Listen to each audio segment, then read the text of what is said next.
दूसरा कोई नहीं बुझा सकता। संतों की पहचान अपने को है नहीं, क्योंकि ये तो हम जानते नहीं है कि संत कैसे किसको है।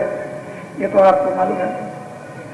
जो संत होते हैं पढ़ने लिखने की कोई जरूरत नहीं, उनको गीता रामायण वेद पुराण शास्त्र उपनिषद को जानने की कोई जरूरत नहीं। वो तो एक रास्ता आने का, एक ही जाने का। आने वाले रास्ते से आगे जाने वाला रास्ता तय करना, उसको उन्होंने तय कर लिया, ज्ञान प्राप्त हो गया। गीता रामायण एक नहीं लाखों लिख दे, उसी बोध में, उसी ज्ञान में, उसी तत्व में जो पुस्तकें लिखी गई वो उनकी जबान पर और घाट पर आ गया, तो वहां इसकी कोई जरूरत नहीं, कोई आवश्यकता नहीं। मीरा कुछ जानती नहीं, कोई अंग्रेजी नहीं थी, तुलसीदास जी कोई अंग्रेजी नहीं पढ़े, और कृष्ण भगवान भी कोई अंग्रेजी नहीं जानते, राम ने भी कोई अंग्रेजी नहीं जानी थी, तो फिर नानक जी क्या, वो भी कुछ पढ़े लिखे नहीं थे। कबीरदास का इतिहास यही कहता है, जितने सिद्ध पुरुष महात्मा हो गए जिनके मंदिर बने, उनमें से एक भी अंग्रेजी नहीं जानता। शंकराचार्य जो शरीर को बदल देते थे वो भी अंग्रेजी नहीं जानते थे। तो आपने ये कैसे समझ लिया कि भारत में लोग विज्ञान नहीं जानते? इससे भी बड़ा चढ़ा विज्ञान था उस महापुरुषों के उस योग भाषा में। इतना बड़ा चढ़ा ज्ञान था कि एक एक कण कण को जोड़ दें, जर्रे जर्रे को जोड़ के न मालूम क्या, और जर्रे में क्या ताकत है ये आपको क्या मालूम। तो ये महात्माओं ने ही ये बताया कि भौतिक क्या ज्ञान और आध्यात्मिक, और दोनों का अलग अलग और सामान उन्होंने घटाया। बोलो। जल जल जीव पड़े घबरावे, छूटन की कोई जुगत न पावे। हम आपको कहते हैं कि भाई ये जो सामने घबरा रहे हैं इनके छूटने की कोई जुक्ति नहीं, छूटने का कोई रास्ता नहीं है, कोई भेदभाव नहीं जानते, कैसे छूटेंगे? रास्ता मालूम हो तब तो छूट जाए, इनको पता ही। ये तो न मालूम कितने दिनों से बांध लिए गए, और एक खूंटे इनके लिए बंधे अरबों खरबों खूंटा, इतने खूंटे से बंधे हुए हो इस मैदान में कि इतने खूंटों में रस्सी बंधी हुई है कि उसकी गिनती हो ही नहीं सकती। जब उन सब खूंटों के तार काटे महात्मा, तब आपको जुक्ति मिले और तब अपने घर की तरफ प्रस्थान करें। चले नहीं, कैसे आपको कुछ, इसीलिए तो दुनिया इस समय पर डूब रही है।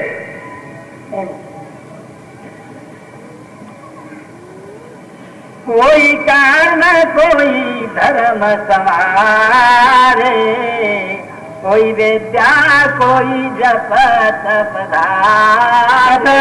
कोई तो कर्म, कोई विद्या में, कोई जप में, कोई तप में फंस गए कि यही है सब कुछ। मरने के पहले तो देखा कुछ नहीं, मरने के बाद किया तो सबने की। विद्या पढ़ ली तो समझ लिया कि मुक्ति मिल गई, कोई कर्म कर लिया तो समझ लो मुक्ति मिल गई, कोई बावली धर्मशाला बना लिया तो बस हमारे लिए स्वर्ग रिजर्व हो गया। लेकिन है कुछ नहीं, मन का धोखा। कोई किसी में फंस गया, कोई किसी में फंस गया, तो बताओ कैसे काम होगा। कोई मान में फंस गया कि मैं 1 लाख खर्चा कर दूंगा तो लोग कहेंगे बड़ा अच्छा है, बड़ा दानी पुरुष है, तो उसी में फंस गया। दान कहाँ से दिया था ये तो उसको मालूम नहीं हुआ, लेकिन अहंकार उसको हो गया कि मैं दानी हो गया। तो अनेक अनेक झगड़े झंझट रास्तों में मनमानी फंस गए, जो सच्चा रास्ता आने जाने का था। कोई मंदिर जा मूरत पूजे, मनुष्य रूपी मंदिर को भगवान ने बनाया और 24 घंटे इस मंदिर में आरती होती है, उसकी देवता की कोई पूजा नहीं करता। अफसोस की बात तो यह है कि ये मंदिर भगवान ने स्वयं बनाया, इसमें उसकी जीवात्मा चेतन शक्ति बैठी हुई है और 24 घंटे इस मंदिर में उसकी आरती हो रही, लेकिन उसको कोई नहीं करता है, उस आरती को कोई करता नहीं। भागते फिरते पूरा पश्चिम उत्तर दक्षिण तमाम ठोकरें खाते हैं, मिलता जुलता कुछ नहीं है। अरे भाई घाट पर ही वो प्रीतम मिलेगा, जहाँ घाट छोड़ दिया वहाँ प्रीतम कभी मिलने वाला नहीं। ये इंद्रियों के घाट पर बाहर देखते हो कि भगवान मिल जाएगा, तो इंद्रियों से न कभी देखने में आया न देखने में आएगा। अरे जीवात्मा से उसको घाट पर देखो तो दिखाई देगा। तो वो घाट तो गया आपका छूट, दरवाजा छूट गया, तो आपको क्या मिलेगा? कोई कहीं भटकता, कोई कहीं। वो कहते हैं हर की पौड़ी तो तुम्हारे पाप है, इस हरी की पौड़ी हरिद्वार में स्नान करो गंगा जी में। वो ब्रह्म गंगा आ रही जिसको भागीरथी ले आए थे ब्रह्मलोक से, उसमें जीवात्मा को स्नान कराओ तो फिर निकल जाए, अमर हो जाए, कलमल के ये कलेश ये धुल जाए, गंदगी धुल जाए तो निर्मल हो जाओ, और निर्मल हो जाओ तो निर्मल जन को मोह पावे, मोह छिद्र कपट नहीं भागे। वो जो है निर्मल होते हैं वही मुझको पा सकते हैं।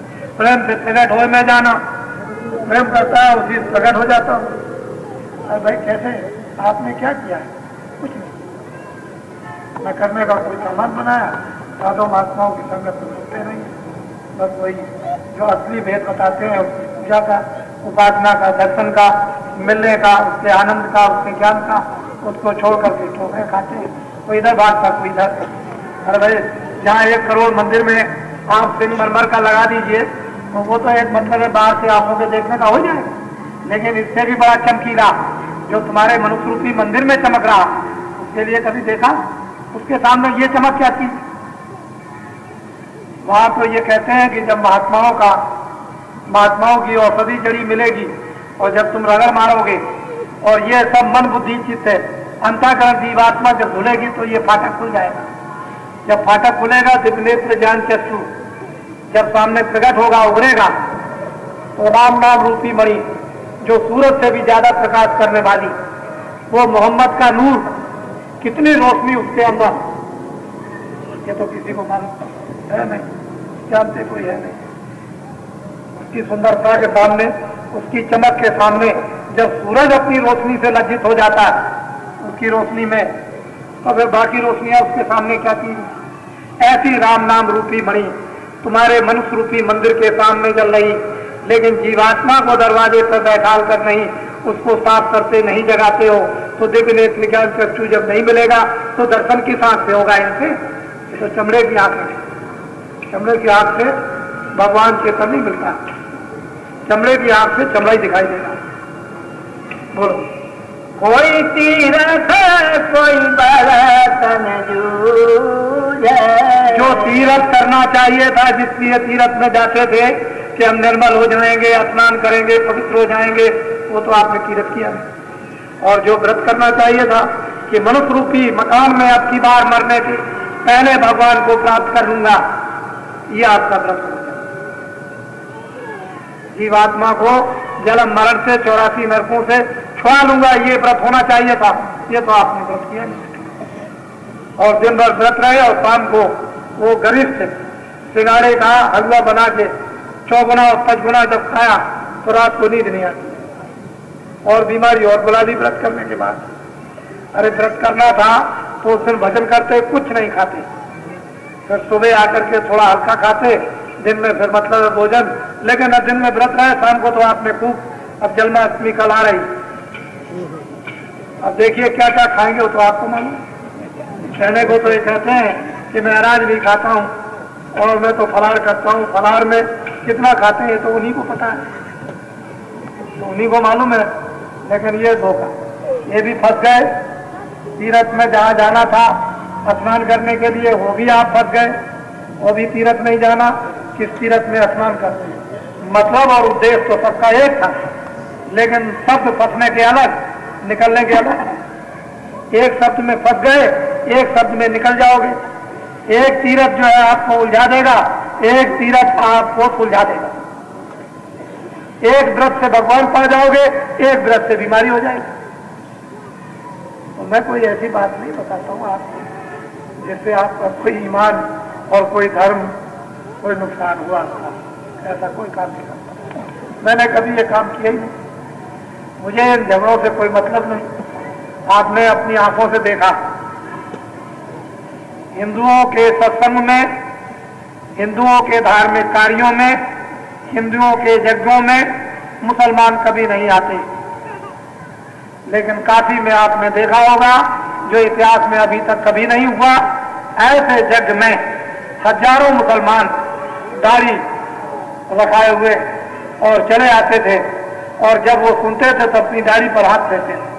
हजारों बुर्का ओढ़ने वाली उनकी देवियां ओढ़ कर आती थी मैदान में, बुरके को उतार दिया, पूरा कंधे पर रख दिया और बैठ गए उस कुंडों के किनारे यज्ञशाला में और आहुति डाली।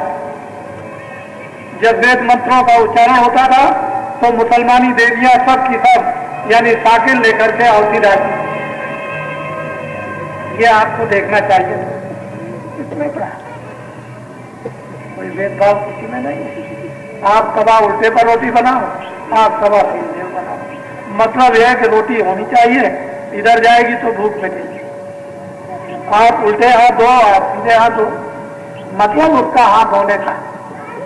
आप बालू से हाथ धो, जब पानी नहीं मिला तो बालू से हाथ धो लो, और पानी ज्यादा रहे तो पानी से धो। लेकिन लकीर के फकीर मत बनो कि पानी रहे तो टट्टी गए हाथ भी नहीं धोए। ऐसा काम जो मतलब महात्माओं का समय के अनुकूल था उसको तो आपने अपनाया नहीं। समय के अनुकूल आदेश से उसको पकड़े नहीं और लकीर के फकीर बन गए। उल्टे मुसलमान हो गए, उल्टे हिंदू हो गए, उल्टे ईसाई हो गए।